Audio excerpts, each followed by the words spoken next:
Hoş gördük əziz izləyicilər. Bugün mən bildirçindən ləvəngi hazırlayacağım. Ona görə də bir gün qabaqcadan yuyub təmizlədiyim bildirçinləri turşu, paprika, duru yağla qarışdırıb qoyacağım. Düz səhərə qədər qalsın. Bunun üçün ləyənə bitki yağı əlavə edirəm.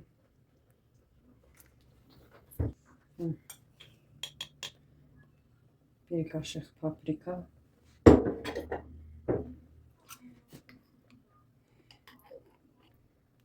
Bir xörək qaşığı da turş əlavə elədim.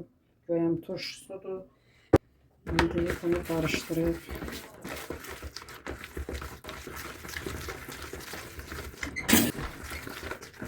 yaxşıca qarışdırırıq. Bildirçinləri burada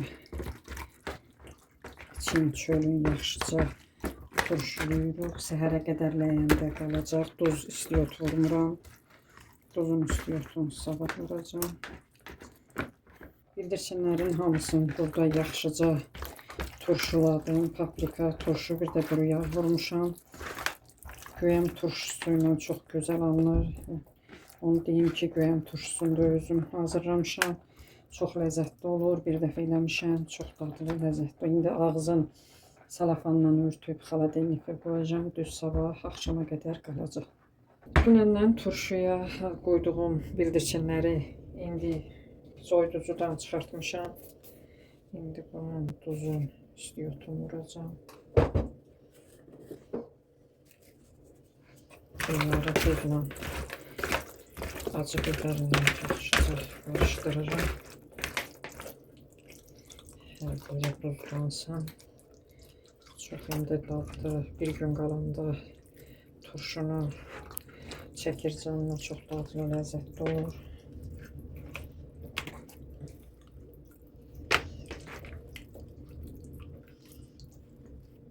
Bunun içi yaxşı yıxlansın.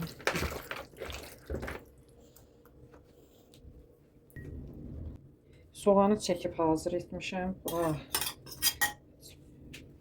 çəkdiyim qoz əlavə etdim.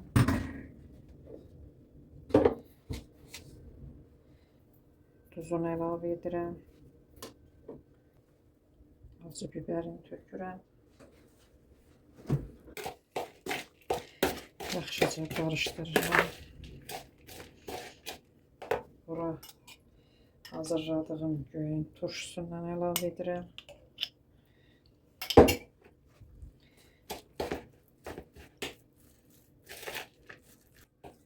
Artıq içlik hazırdır.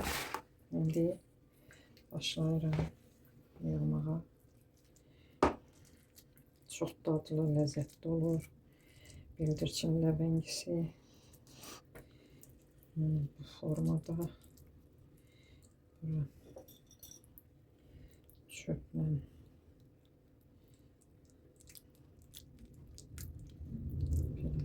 batıraraq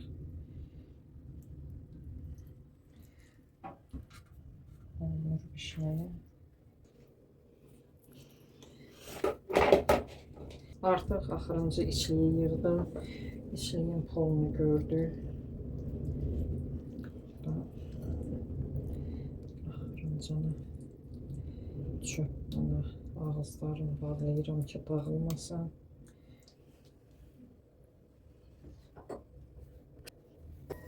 Bildirçinləri yığdım soba listinə. İndi qoyacağım keçə pişməyə.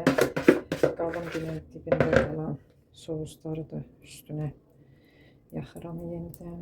Çox gözəl, ləzzətli, turşulu bildirçin ləvəngisi alınır. Əsasən bu aşın yanında, aşı da dəmə qoymuşam. Aşın yanında süfrəyə veriləcək. Artıq bildirçinlərimiz pişib hazırdır.